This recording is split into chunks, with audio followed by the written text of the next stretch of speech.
जो लोग अल्लाह की राह में मारे गए उनको मरे हुए न समझना, वो मरे हुए नहीं हैं, बल्कि अल्लाह के नजदीक जिंदा हैं और उनको रिज्क मिल रहा है। जो कुछ अल्लाह ने उनको अपने फजल से बख्श रखा है उसमें खुश हैं, और जो लोग उनके पीछे रह गए और शहीद होकर उनमें शामिल नहीं हो सके, उनकी निस्बत खुशियां मना रहे हैं कि क़यामत के दिन उनको भी न कुछ खौफ होगा और न वो गमनाक होंगे। हमें ये खबर सुबह जब मेरी सास आई है इनके जूते लेके, तब हमें पता चला है कि हम बेआसरा हो गए, इनकी शहादत हो गई है। हमें भी ऐसे महसूस हो रहा है कि वो शायद हमारे सामने ही बैठे। कभी ऐसा लगता है कि यार शायद वो हमारी बात सुन रहे हैं। ऑपरेशन थिएटर से जब निकले ना, मेरे पाँव तले जमीन निकल गई कि किस तरीके से मेरे बेटे की गोली लगी है और किस तरीके से पड़ा। मैंने बोला इरफान, ये चादर है ना, इसको किस तरीके से पिना दी सफेद रंग की।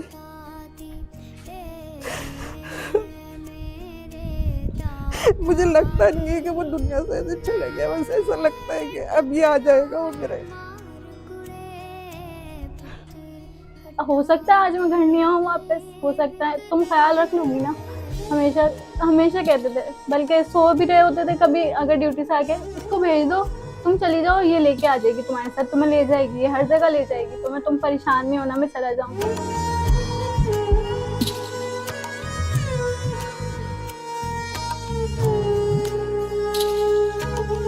वो मुझे आहिस्ता आहिस्ता बोलता था अम्मी अम्मी, तो अभी भी ऐसे ही लगता है कि वो मुझे उठा रहा है कि अम्मी।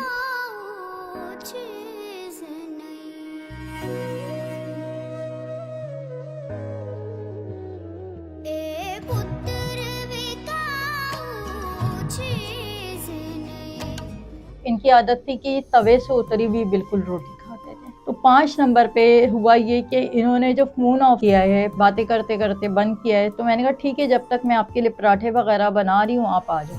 कहते हैं ठीक है। वो तो नहीं आए, मैं समझी कि 2 पुलिस वाले आए, दरवाज़ा पीटा, शाहिद शाहिद, तो मैं समझी शायद यही आए ना। फिर भी मैंने इतनी तवज्जो नहीं दी, क्योंकि मेरी आदत थी डायरेक्ट वो आवाज़ देते थे इस लाइबा या मुश्तबा करके, तो मैं गेट खोलती थी। फिर भी शाहिद की आवाज़ आई तो मैं समझी कि इनके कोई दोस्त वगैरह है। मैंने गेट खोला, पूछा, मैंने, कहते हैं आप उनकी कौन है? मैं उनकी वाइफ हूँ। क्यों, क्या हुआ? कहते हैं कि उनका एक्सीडेंट हो गया। मेरे देवर वगैरह सबको उन्होंने इन्फॉर्म किया। हमें ये खबर सुबह जब मेरी सास आई हैं इनके जूते लेके, तब हमें पता चला है कि हम बेआसरा हो गए, इनकी शहादत हो गई है। हमें नहीं पता था कि इतना बड़ा हादसा हमारे सर पे हो गया। हमें सिर्फ यही पता था कि उनका एक्सीडेंट हुआ है, अब्बासी में है वो। जब से अब तक समझ लें गुजर रही है, लेकिन वो दिन, वो जिंदगी के सुकून, वो सब हमारी जिंदगी से जा चुके हैं।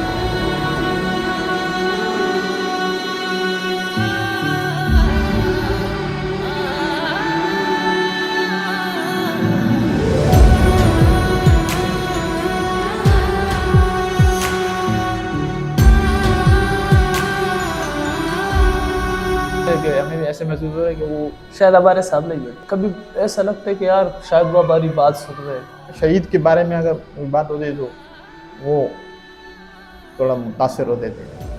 जिस दिन ये वाक़या हुआ उस दिन उसकी ड्यूटी थी भी नहीं, दूसरे दोस्त की ड्यूटी थी, उन्होंने उसके साथ चेंज की। अफसोस हमें फिर इस बात का भी था, अगर काश ये नहीं जाते। मैं हूँ जिंदा मगर ऐसे जिंदों में हूँ, तेरी रखवालियों पर जो मारे गए। हमने जो है ना टीवी पे खबर सुनी, बम धमाका हुआ है, कुछ सिपाही जख्मी हो गए। ये हम लोगों ने तकरीबन 5 बजे के टाइम पे, इस टाइम पे ये खबर हमने सुनी। काफ़ी देर तो हम लोग उसको ढूंढते रहे जन अस्पताल में, इधर उधर, लेकिन कहीं उसकी डेड बॉडी नहीं मिली। तो हमें थोड़ा तसल्ली भी हो गई कि शायद जख्मियों में हो गए। इतने में किसी को पता चला कि वो ICU में एक 21 नंबर वार्ड में एक पड़े हुए वेंटिलेटर पे। तो जब हम लोग पहुंचे तो तकरीबन हमारे साथ बातचीत भी नहीं उनकी, 15-20 मिनट भी नहीं हुए कि वेंटिलेटर पे थे। तो वहीं तो ये उन्होंने दम तोड़ दिया।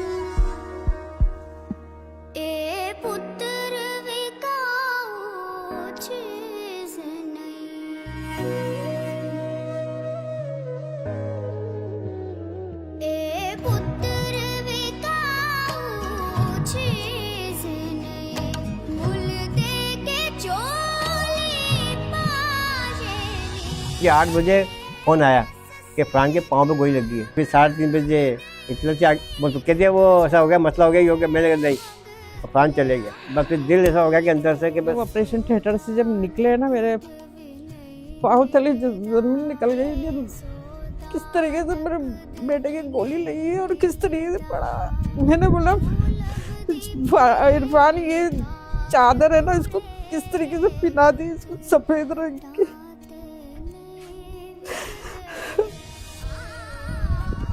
मुझे लगता नहीं है कि वो दुनिया से ऐसे चले गया, बस ऐसा लगता है कि अब ये आ जाएगा वो मेरे।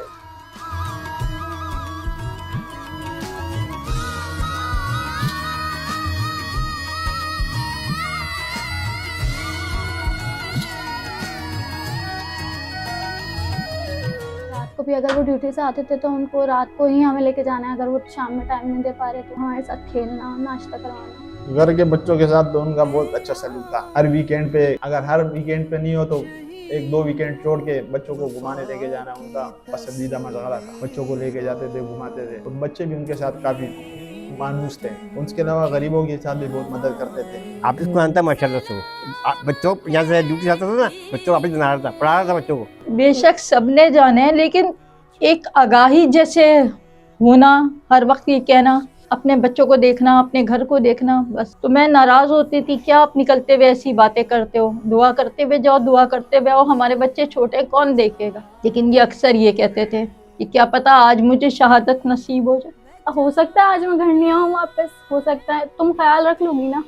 हमेशा हमेशा कहते थे, बल्कि सो भी रहे होते थे कभी अगर ड्यूटी से आके, इसको भेज दो, तुम चली जाओ, ये लेके आ जाएगी तुम्हारे साथ, तुम्हें ले जाएगी, ये हर जगह ले जाएगी तुम्हें, तुम परेशान नहीं होना, मैं चला जाऊंगी। चले जो होगे शहादत का जाम पी कर तुम रसूल पाक। एक ने मुझे कहा था, मैं गया था मिलने थाने, तो उसने कहा था फरहान के गोली लगी थी पाँव पे, लेकिन 3 सिपाही थे ना, वो तो दूर थे। फरहान के लिए तकरीबन यहाँ से लेके वो वहाँ गिरा था, अब वो ऊपर था। अब हमने बोला भाई फरहान तू पीछे आ जा। फरहान ने कहा नहीं, पीछे आने का वक्त नहीं है, ये वर्दी काय के लिए पहनी है, पीछे नहीं आओ, आगे बढ़ो। इतनी ऊंची दीवार थी, इससे ऊंची छत पे चढ़ने के लिए बस करे वो कोशिश वही कर रहा था। वहीं पे ऊपर रखे खड़े ना, उन्होंने फिर बोले यहाँ गोली मार। जैसे गोली लगी थी ना, गोली कह रहे माशाल्लाह बातें करते गए इस तरह से जैसे कुछ हुआ नहीं इसको, और कोई आंसू नहीं, कोई मलामत नहीं, जैसे होता है डरता है, रोता है, और मैं कह रहे कुछ भी नहीं, खुशहाल, जैसे खुशी है।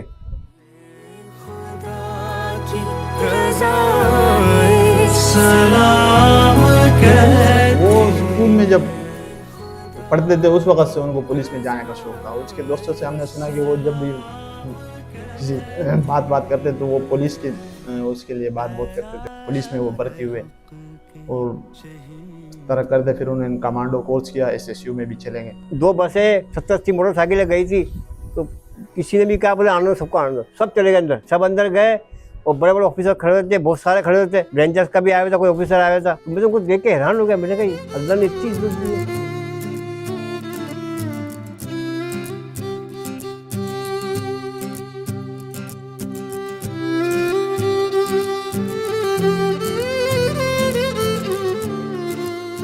वो हमारे साथ है, शहीद कभी भी मरता नहीं है, वो हमारे साथ है। तो हमें इस चीज़ का तो डर ही नहीं है कि हमने शहीद होकर कहीं दूर चल जाना है। हमें हमारी फैमिली के पास रहना ही है, भले वो एक पर्दा है जो हमने दिख नहीं पाते वो, लेकिन है तो हमारे साथ।